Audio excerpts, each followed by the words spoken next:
All right, guys, welcome back to the Play On podcast with Jesse and Jerry. This is episode 64. Nations League is done. Transfers are happening.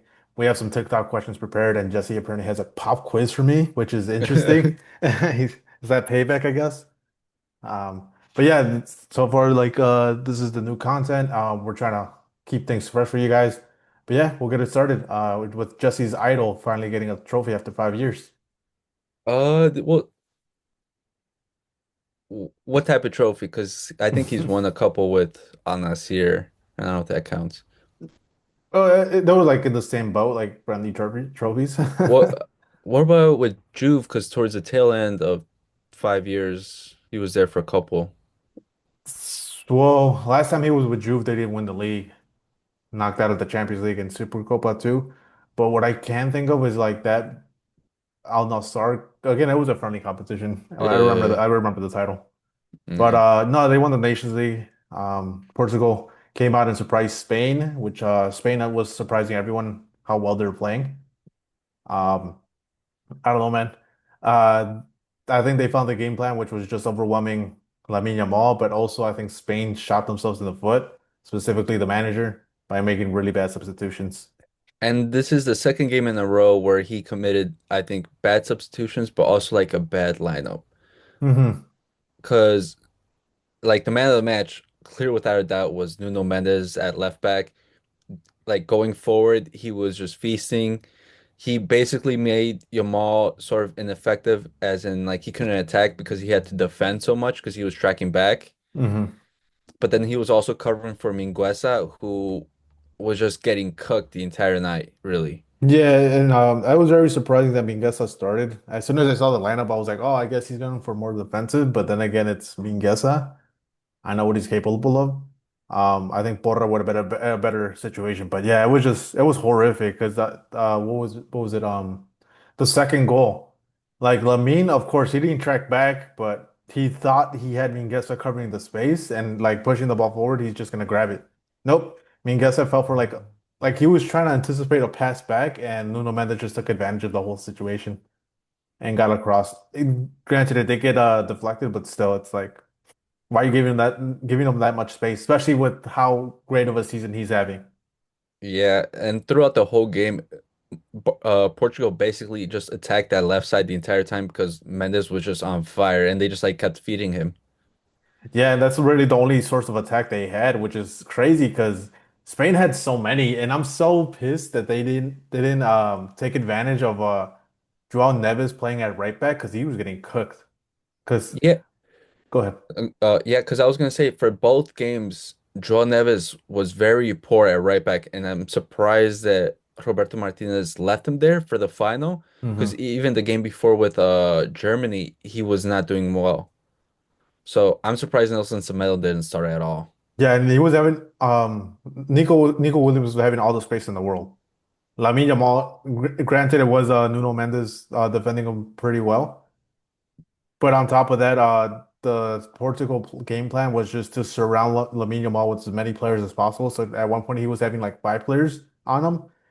But Spain acknowledged it and just played it fast and crossed it to the other side for Nico Williams to take advantage. But still, like he was being, I wouldn't even say his fault, but the Spain players weren't finding the right lanes to run it into, so he could get in, so they could get to like the tail end of a cross.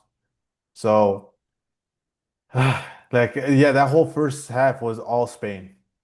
Yeah, and I think Luis Fuente he shows troubles like with the substitutions because for both games, I think the substitutions were failures because like the first game they were up 4-1 or 4-2 well against France, and Hmm. he subbed in a center back who did an auto goal and then was at fault for uh the other goal going in as well. And this time he brought in Morata, who obviously missed the penalty, but he also it's like the players he subbed out, like Pedri, he subbed in at the second half, and then they sort of lost control of that midfield. Like certain players he was taking out and putting in, it didn't like make sense really with the flow of the game. And some people probably listening are like, "Oh, well, why are you guys talking about Spain if they lost?" But in reality, it was all Spain most of the game. Portugal got a little bit of control in the second half and was being very, what would you say, persistent on trying to get another goal. But again, like you just mentioning, like the manager kind of shot himself in the foot. Like taking out Pedri is probably the worst thing in the world. Especially like in a final, you want to keep your best players on the pitch for as long as possible, unless it's an injury. Yeah, and he only committed like two substitutions in the second half, while Roberto Martinez used his bench fully and brought in five players. And one of the key factors was Rafael Leao, who Hmm. again was attacking the left side, was feasting on Mingueza until they brought in Pedro Porro. Yeah. So it wasn't like, you know, Portugal, they played the game how they what they needed to do to win it because they were underdogs going into this, and because they granted they do have a lot of talent on the team, but there's always been questions around Portugal, and I think this sort of helps them set up for like how people were saying for next summer for the World Cup. Yeah, it just gives them a huge boost in confidence. Again, it's a friendly trophy, Jesse. What do Yeah. you think?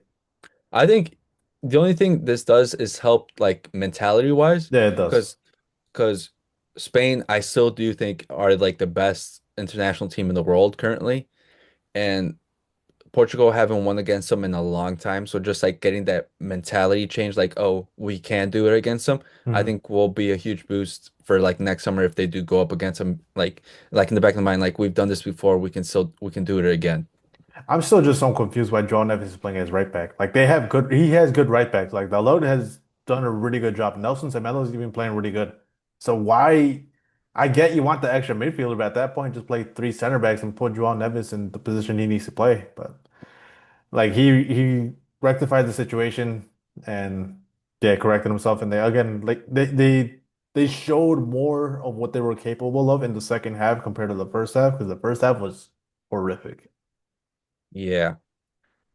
It's like, what can we say? We just don't know what's going on in their heads. Yeah, we S- don't. But speaking of another horrific coach, Didier Deschamps, how is he still coaching France, really?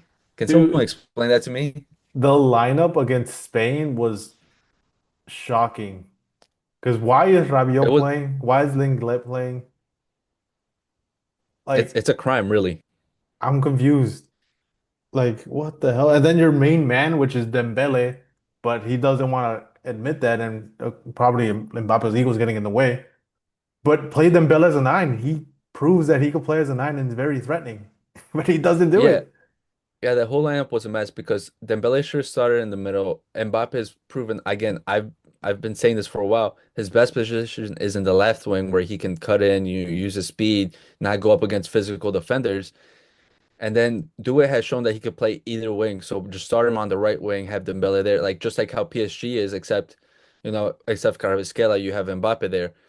The midfield, he put Michel Olise there, and he just looked lost. Really, I thought it was such a Yeah, mistake to put him there because it basically left Rabiot and Kone yeah, from.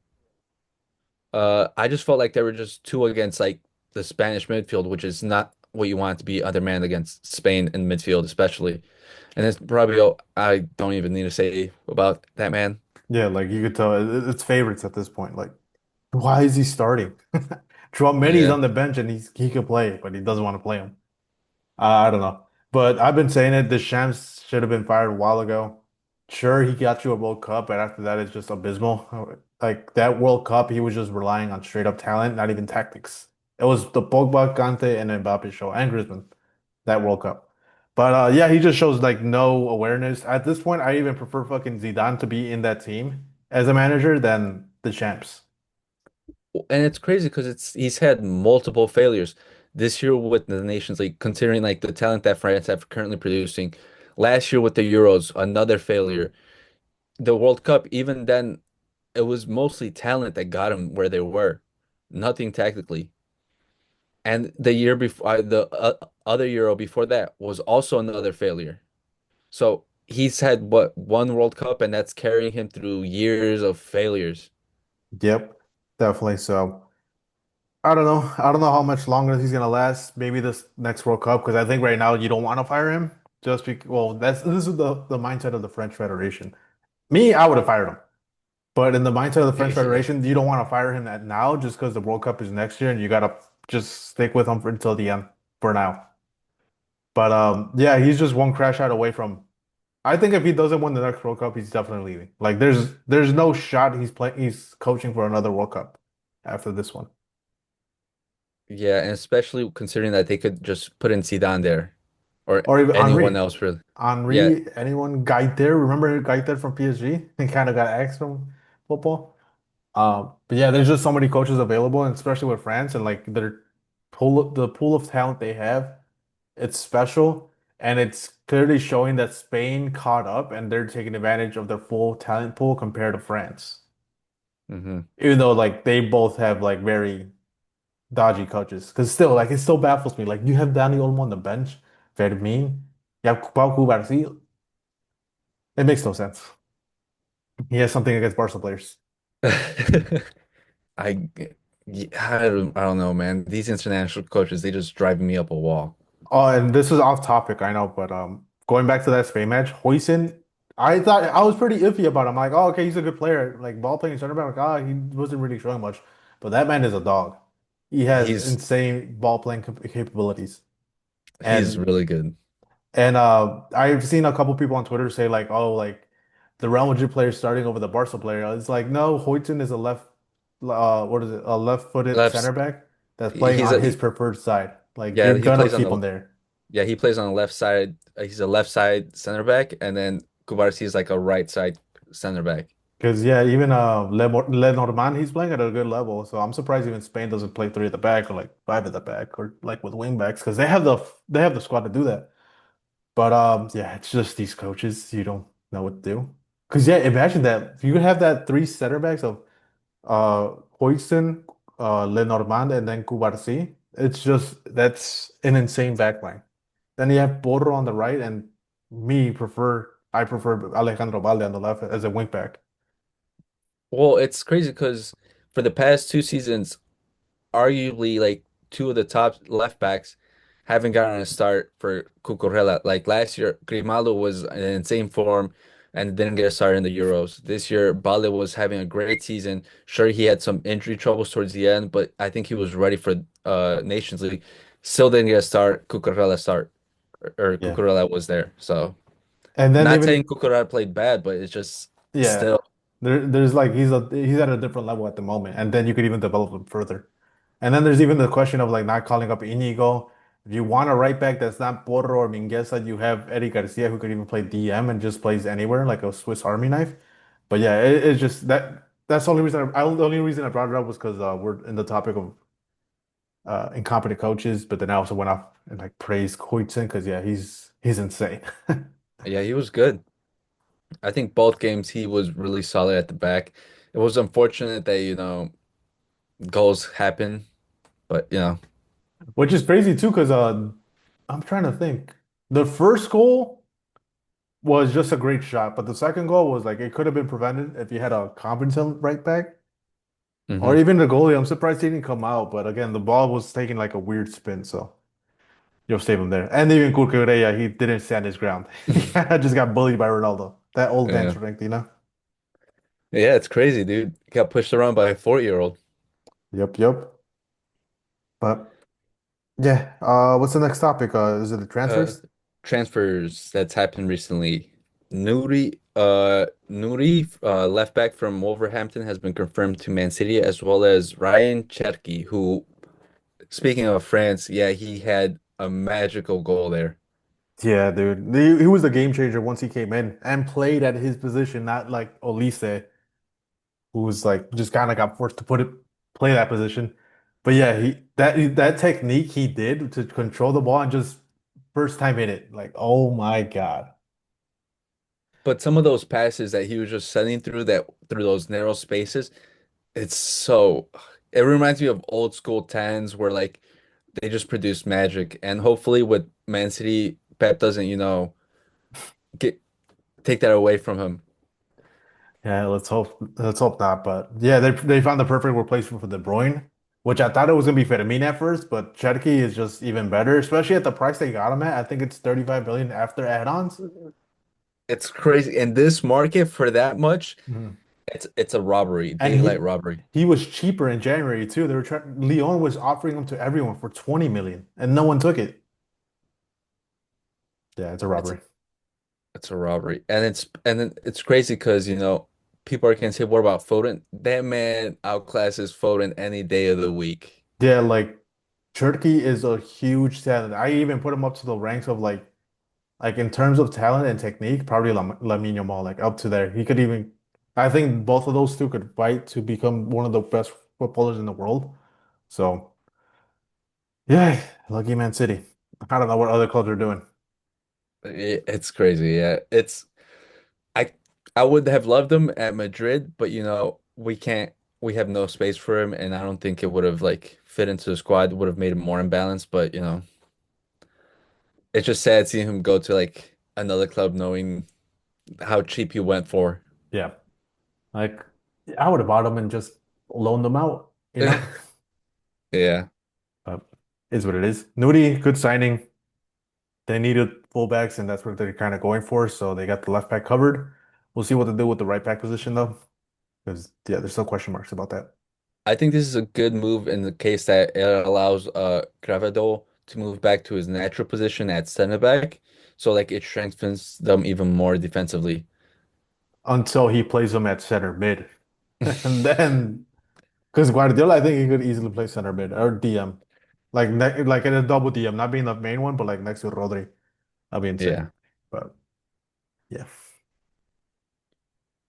And then we have Liverpool's goalkeeper situation. They just recently signed a new young player to like become the backup since they sold Kelleher to Brentford. Mhm. I think it's a tricky situation because now Mafradeli has joined this summer since they signed him last year, but they kept him on loan at Valencia. Mhm. So now him and Alisson are can be competing for that number one, but I think either one's gonna not be happy if they, end up being the backup. Yeah, especially since I think Maradashvili at one point got like told like, hey, yeah, just play one season there, then eventually you'll come over here and become the main goalkeeper. Um, but we haven't really seen too many links for Allison to like leave the club. There's been rumors, but like no concrete links like this club. I think Saudi was probably the closest one, but again, no club. Yeah, so I don't know how that's gonna situation's gonna fold. I think that's up to Slot and see how he handles it. But I think that's the worst thing that can happen an unhappy goalkeeper because a goalkeeper basically plays almost every game. Hmm. So So there's even the cup games, friendly games, fucking anything, they play every single game. so there's like really no rotational pattern. So that's gonna be Mm. tough for them. Yeah, it definitely is. Speaking of goalkeepers, Barcelona just announced, or like kind of, they haven't announced it, but like pretty much every other account has. Yeah. They announced Joao Garcia to join the club for 25 million euros, which puts another tricky situation for Barca because they just renewed their Chesney. Chesney. Now, what is Ter Stegen going to do? He apparently wants to stay and fight, but Barca wants to get rid of him. And plus, especially upcoming for the World Cup, he's gonna need minutes Hmm. if he wants to play that. So he should realistically move away, but he does have high wages. So realistically, it has to be like a Premier League club or Saudi if he wants to maintain those wages, or he's gonna have to take a pay cut. But that's gonna be a tough one. Right now, the only interest is for Manchester United, Saudi clubs. There's slight rumors, and then Chelsea, potentially Chelsea, especially since Mike Maignan just well he wants to force the move, but AC Milan wants to pay 25 million euros, but I think Chelsea wants 35. So there was like a disagreement in price. So Chelsea might be back in the race with Ter Stegen. We'll see how it goes. But I'm pretty sure they wanted the keeper before the Club World Cup, and I think the window just ended for them. Yeah, the window just ended, so no, there's gonna be no real transfers for those clubs until like the official transfer window opens for like everyone else on July 1st. Hmm. So I think they're just gonna be negotiating for now. And another transfer that happened at the Club World Cup, Barcelona player Clement Lenglet came back from loan. He terminated his contract with Barcelona, no money owed from his salary, so he could join Atletico Madrid in the Club World Cup. It's a signing. He was pretty solid for Atletico Madrid last season. I know I liked him when he was a Barcelona player, but for starting for the French national squad, it's a no-go, especially with the caliber of players they do have. But yeah, it's a good signing. I mean, it's a free transfer. Like, what else can you ask for, you know? Yeah. Speaking of another signing, Inter have signed a right wing back, Enrique from Marseille, muddying the situation now with Dumfries. Maybe he's available to leave. Hmm. He would be a great signing for any club. Definitely. We know that Inter is in muddy waters due to some of financial issues at the moment. So there might be a club that's gonna have to sell a lot of the players. Dumfries probably being one of them, especially since they signed Enrique on a free, right? No, they signed him for 20 million, Hmm. 23, I believe so. So they'll probably try to convert a profit from Dumfries and sell him for like 50 or something. So we'll Yeah, see what but happens in that situation. the Inter situation is such a mess right now because they fired Inzaghi and he went to Saudi, and then they signed Chibo, who's a former player from like the treble season, and Hmm. he's been a youth coach for them from every level until recently. He was a coach for Parma, who's in the second division for like 3 months, and now he's the head Inter coach. So not a lot of experience coming into like not a great situation with, especially with the level Inzaghi had them playing at. Yeah, it seems like Inter just needed I would say a placeholder coach for the moment because of the whole situation that's happening. Because I don't think any manager would want to touch it until there's like clear indication of what's going to go on. Is it just a slap on the wrist? Is it monetary value? You know, there's just so many uncertainties. So they went with this decision because it's a club legend that would, take the job. Yeah. But not good to hear from for Inter fans knowing your club's in this situation, Yeah, especially definitely. where they were like a couple months ago. Yeah, definitely. They were on the brink of winning everything and they lost everything. Yeah. Then we have Luis van Gaal called Man U a commercial club. They are no longer a competitive club. He's not wrong at all. No. Man U, I think, still currently one of the highest, if not the highest, valuable club in the world, but the results haven't been showing. Sure, you got to the Europa League final. Sure, you won the FA Cup last year, but it's just consistent disappointments in the league that is just showing that you guys could spend money, but are you guys competitive? Not really. Yeah, it's a shell of a club that current Man U is, because sure they're dealing money and they're maybe getting money from like revenue from like fans and things like that. Probably one of the most supported clubs in England, but the results on the field haven't been there for a long time now. Yeah, and so you want to hope that things are going to turn around. So you just gotta wait to see how Amorim does. Hopefully, he gets the transfer he wants. But yeah, speaking of the transfers, Jesse, who are they looking to buy? Man U are looking at Mbeumo.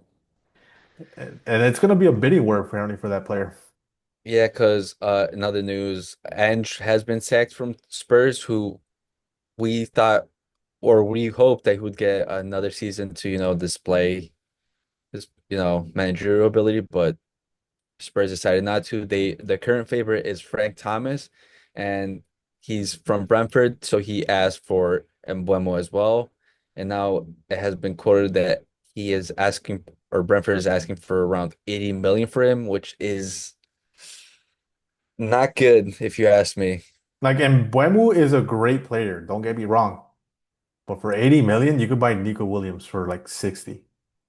Or Oshiman or Sesko or Gyökeres. Like, it's incredible, and it's saying how much the Premier League players are going for, and especially too, he's English, so it's the English tax on top of that. So, is it a good buy? It's a good player, but for that price tag, no. And I see a lot of people justifying the price tag by saying, "Oh, he won't need an adjustment period because he's Premier League proven." That's insane to No. say, com- especially with the players we're naming. Like these are proven talents on the top level, and you're saying you prefer Mbeumo, who's like a level below them, but you're saying it's okay just because he's scored 20 goals or 15 goals. I can't remember the amount of goals in the Premier League. Like that's insane. Yeah, it is. It is. So, Man U fans, good luck. I don't know. Let us know what you guys think about that transfer. We personally, again, we like the player, but just for the price tag is way too much. And that's not even taking into account the wages he's probably going to ask for. Yeah. So, and Man U's probably gonna pay it. So, And then another Spalletti was sacked. He announced it himself at the uh press conference, which is a funny thing, but I wonder who Italy get to replace him.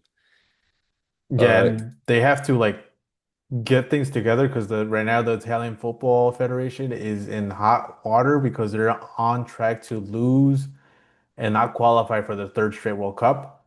Right now they're in third place with a game in hand. So, didn't they just recently lose as well? um, I can't think of it, but I know they just started their matches. Norway's in first in their group. I think Israel's in second, but they have like a game, like they played one Yeah. extra game.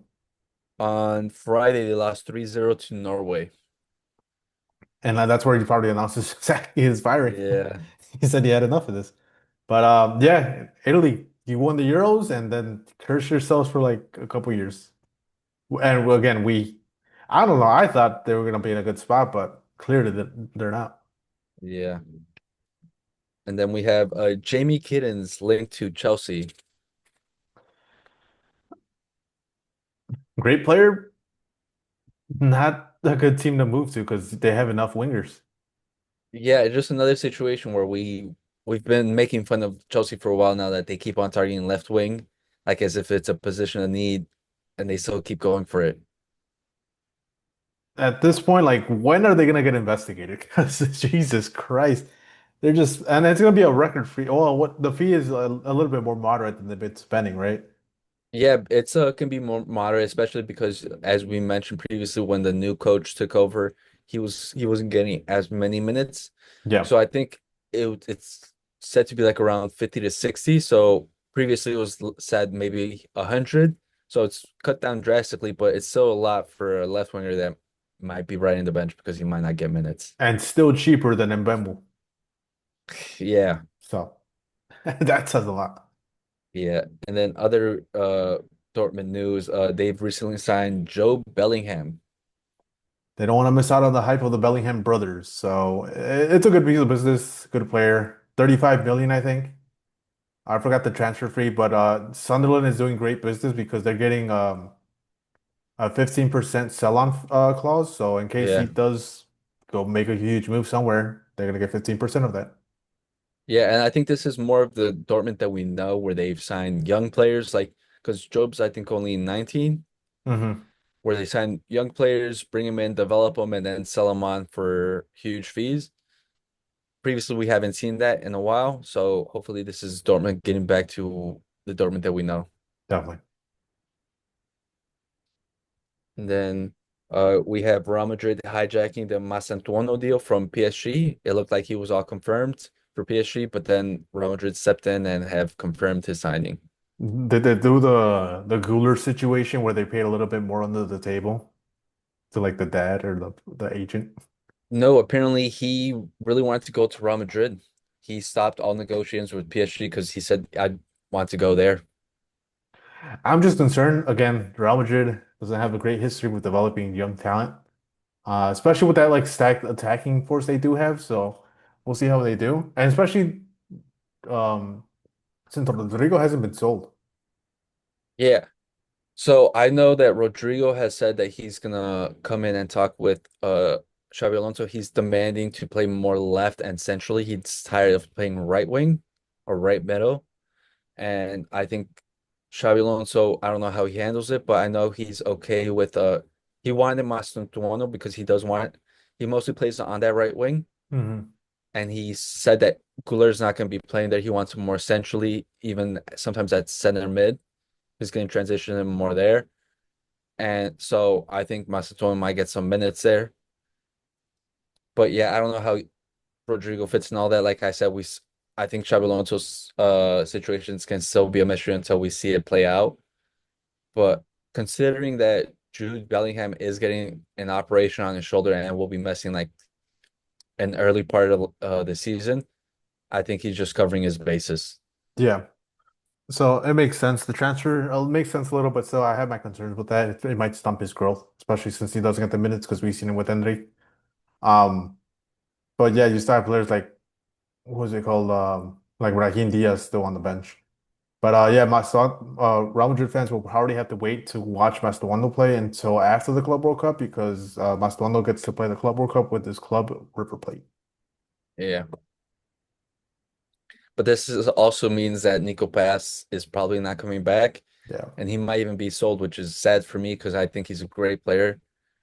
It looked like he might be staying for Como for another season, but it looks like what I've seen from rumors is that we'll sign him back, and then we're gonna sell him on to Leverkusen because there's interest from them, Hmm. and I don't know if we'll get any buyback clause from them. So, As in like reparations for like taking Xabi Alonso.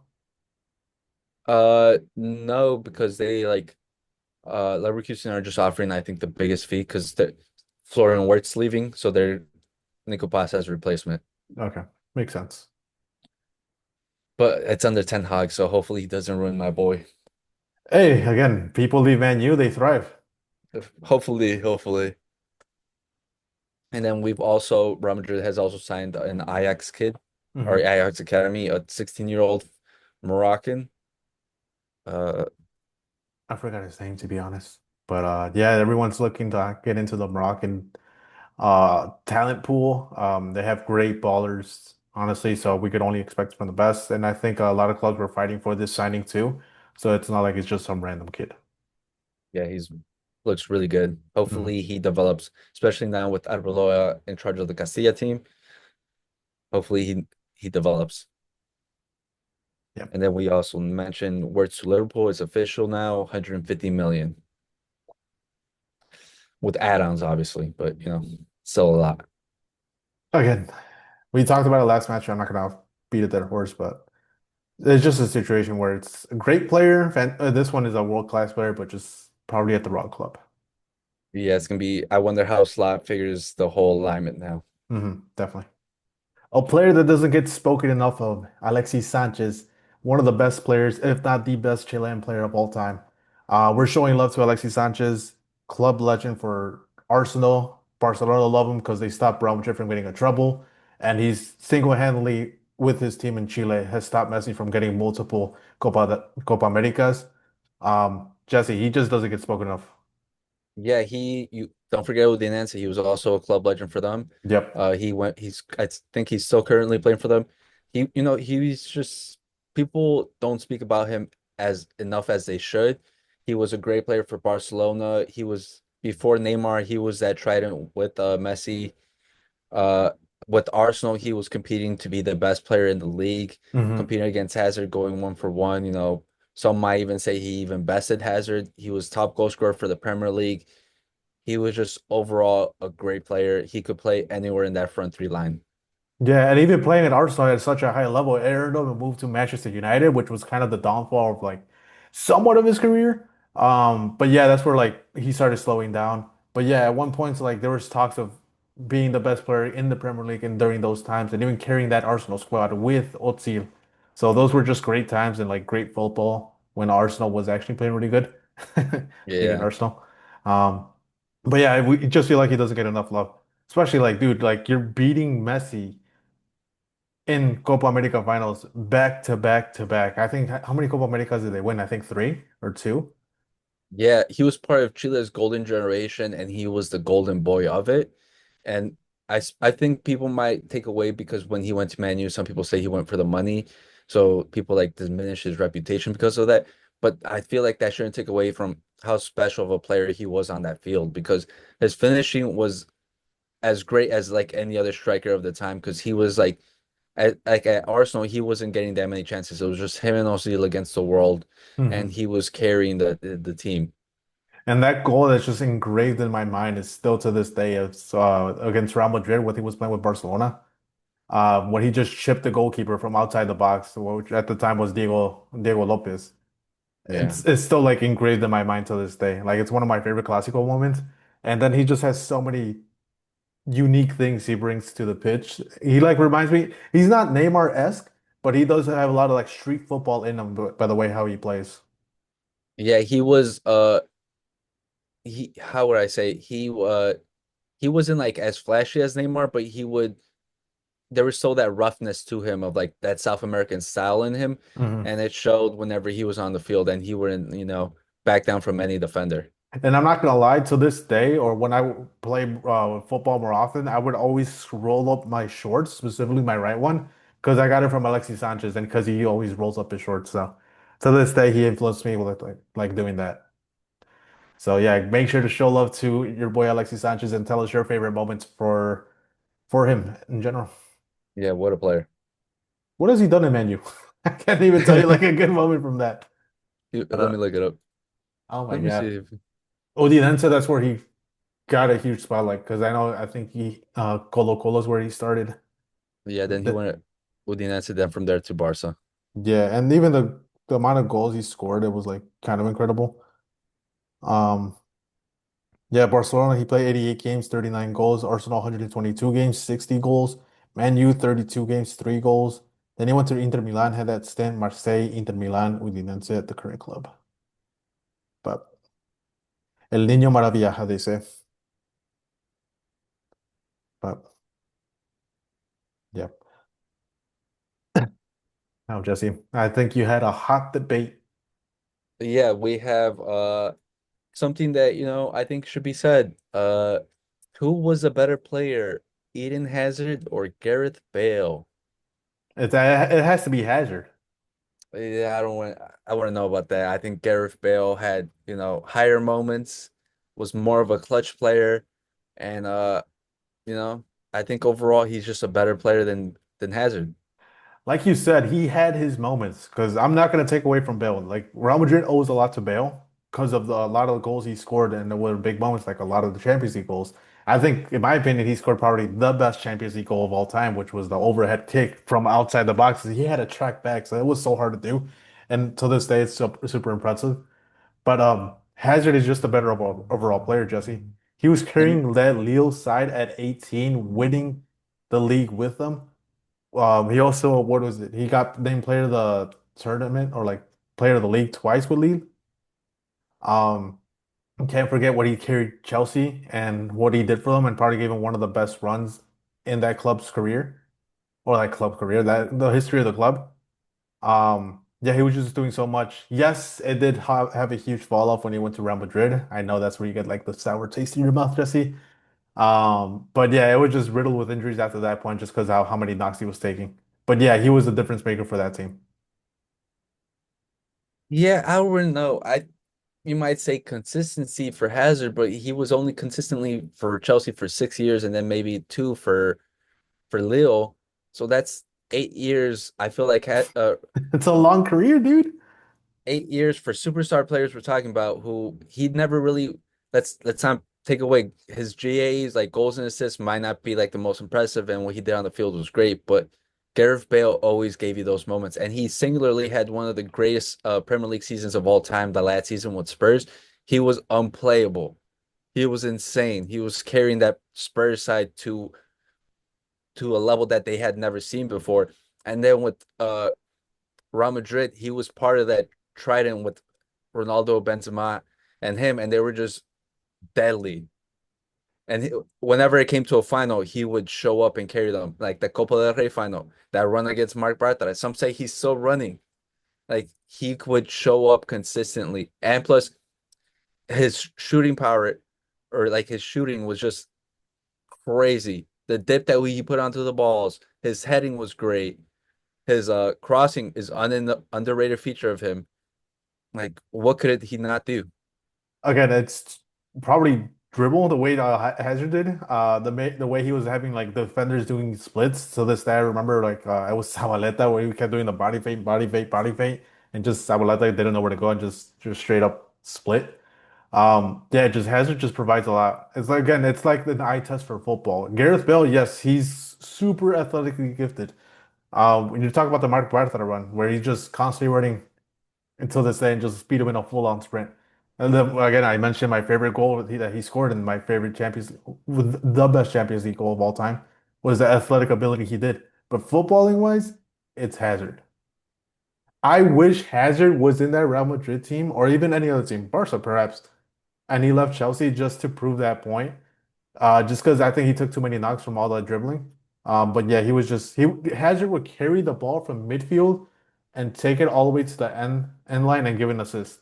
He was the closest thing to Messi there was. The only thing he wasn't close to was his finishing. Granted, that's where he lacks a little bit, but just footballing wise, he could carry the ball and get you to the end net, to like the net. I don't know. I think you're underrating Bale's dribbling and especially his clutchness because he didn't just show it for Real Madrid. He even did it for Wales, who would carry them to Euro qualification and I think World Cup qualification. I might be wrong on that, but he was so instrumental internationally for them. And he would be carrying such a poor Wales side to levels that like to be able to qualify to that. Like, and I haven't even mentioned these free kicks. Like his free kicks, you say eye test. Those free kicks were an eye test right there. Oh, you forget what yeah, sure, Bale did carry Wales to the World Cup, but you also forget that Hazard carried Belgium in that 2018 World Cup. Granted, I don't remember much of it. He won the silver ball behind um Modric, but he carried that side with like Kevin De Bruyne, Courtois, and everyone in that team. He was leading the charge for that golden generation of Belgium. And yes, look, let me go through the rewards. I don't even want to go through the rewards because again, Bale has won three Champions League in a row. Yeah. But like what Hazard has done for Chelsea, he won the Premier League twice, FA Cup once, the EFL Cup, and then again winning the league with Lille is a huge accomplishment at 18 years old at such a young age. I don't think it was 18. I think he was older. I don't think so. He was still young. I think probably 19 He or 20. he was young because he moved to Chelsea at 21. Yeah, and he stayed one more season at Lille. Let me see. Here this. He was in Lille. Oh my God. He won the league in Lille by 2010, 2011, He would have been like 20, 19, and the something like Coupe de that. France the same year. So he won the domestic double with Lille. And then Yeah. he went until 2019 with Gaiter, the French coach. So yeah, Yeah. he brought a lot. Yeah. Listen, I'm not taking away from Hazard. He just wasn't on Bale's level. He didn't reach the top level. He played at Chelsea, who, you know, it's a club, but not as big as Real Madrid. He didn't succeed there. Well, I wish Real Madrid players share the same sentiment as you about Bale, because I know some of them don't really like him. But you cannot catch like a Chelsea fan talking bad about Eden Hazard. Well, the thing is, like I said, Real Madrid and Chelsea, they're not the same level. So Real Madrid have so many legends to call upon. Chelsea just don't have the same level. But let us know what you guys think. Who's the better player? I think Hazard. Jesse thinks Bale. Yeah, write it down in the comments. Yeah. And then Jesse, oh my God, you have a quiz. Like legit on the line because you told me there was like a couple Barca questions, so it's gonna show my fandom and show if I'm a true fan or not. So it's kind of chalk. Yeah, it's 5 questions. Two are Barca related. So Jerry should get this, as a Barca fan. Uh, should we start off with Barca questions to ease you in? No, no, no. Start with the other ones. All right, first question. Which stadium has hosted the most World Cup finals? Mexico. They've hosted two. Which stadium? Azteca. Yeah, correct. They've hosted two finals. There's actually another one, the Maracana. They've hosted two as well. Oh, so was the time. No, It could no, have been. either It could have either been one. three. It could have been three, but couple. The United States wants to hold it in New Jersey, where the Jets and Giants play. Yeah. So Uh, which player has the most yellow cards? in history, Yeah. damn. I know it's either. I want to go with the Real Madrid player, but I'm in the fence between two of them. No, wait. Is it Felipe Melo? That's my answer. You were right. It was a Real Madrid player, It was Sergio Ramos, Ramos. Oh my God. Why did I think Melo? He probably has the most red cards. 269.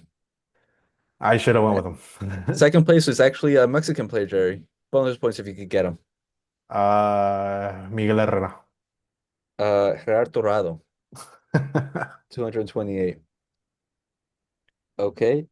Who is the most expensive player ever cumulative? So like all his transfers combined. Oh, probably Zlatan. He was like in 50 different clubs. No, Romelu Lukaku. Oh my God. There's another person that's been like in 50 clubs. And it's funny because he was best friends with Zlatan at one point, but then became enemies. Yeah. For 6 times in total for 352 million. I'm one for three. Six Yeah. times for 253. Yeah, think about it. Manu, big one. Then Inter sold him to Chelsea for 100 mil. So But that's what like about 200. Neymar? Neymar was only transferred twice. It was b right below him. Oh, we're counting official, not like the under the Well, table money. because his transfer to PSG was like 220, right? And 220, yeah. then yeah, and then for Barca to from Santos to Barca was around 100 mil. Mhm. So it was 320 something compared to 350 from Lukaku. That's crazy. So still below. Yeah. All right. Who is Barcelona's most expensive transfer ever? Speaking of. Ah, well, with variables is Dembele. Coutinho then. Yeah, Coutinho. Oh, 100. it's funny because the reason I said Dembele is because everyone keeps saying it's Dembele, but in reality it's Coutinho with the variables. Yeah. So Even the base I think is higher. I think it's yeah. like 120 to like 145. So Last one, Jerry, to get on the board. How I many have one. times? I have one. Which one? The Azteca. Oh yeah. I forgot about that one. How many times has Barca broken the transfer record? How many times they broke their own? Well, I don't know. I'm thinking. I know. Well, they didn't break the record, their own record, or Like the transfer record at the time. at the time. So it's not Coutinho, it's not Dembele, because Neymar was the most expensive transfer at 222. They broke it for Zlatan, I think, Five, four, twice. three. 3 times. Who was it? For all legends of the game, especially for Barca, Johan Cruyff when they signed him from Ajax, Hmm. for For like Maradona, 10 for like 10 million. yeah, at the time, from Maradona, Hmm. and then for Ronaldo, Nazario. yeah, most expensive teenager of all time. Should have kept him for one more season. But Yeah, 1 out of 5. and those were obscure questions. I should have went my gut with Ramos. Felipe Melo just came across my head. I thought you were gonna get it. You said two Real Madrid players. I'm like, oh, he's Because got it. I was between Pepe or Ramos, but then I don't know, again, Felipe Melo just struck my head. Yeah, And then what was the other one? Romelu Lukaku, The most Lukaku expensive. one? Yeah, I wouldn't have gotten that one. I thought it was Zlatan just because again he went through every club. Yeah, But I think some of them were for free and I didn't think of it. Again, I would have never got Lukaku. Then yeah, the most expensive transfer for Barca. Again, I got swayed thinking because there was so much propaganda that Dembele was the most expensive transfer, but it was actually Coutinho because Coutinho. Yeah, yeah, they don't talk about him. Just yeah, threw crap at Dembele. yeah. I thought he was gonna be the easy one because I'm like Coutinho, but then I was between two, so somewhat close. The last one I would have not got it. Well, I was close, but I still was a shot in the dark. I couldn't think of the players. yeah, I figured you might have thought like, oh, maybe older I because yeah. Because it wasn't like that back then. Back then, there was a lot of people leaving on a free because like when you were set on a contract, you were set on a contract. yeah, and also back then the prices were a lot lower than now, so it was harder. But most of these are good business for Barca because they paid for Maradona from Boca Juniors, but then they immediately sold him for another world record transfer fee to Napoli, so they made good money. And Mhm. then the same thing with Ronaldo. They bought him from PSV, and then they sold him for another transfer record to Inter. Yeah, then Johan Cruyff, just club What? legend, Yeah, club legend. one of the best coaches of all time. But yeah, let us know how many you guys got right. Clearly I was close, but got legit none. I should have had you ask the other two questions. Oh, What do you think? we could put him here for if people want to know. I asked for who was the goalkeeper who won the Ballon d'Oro, Lev Yashin, And then who is America's top goal scorer? It is Sage. Yeah, let us know how many you guys got right. Like and follow. But other than that, Jesse, do you have any other final things you want to talk about? Um, no, nothing I can think of. But yeah, we'll come at you more. I have to give Jesse a quiz now just to get my get back. Get back. Let me know what questions to ask. But yeah, make sure to like and subscribe. Peace.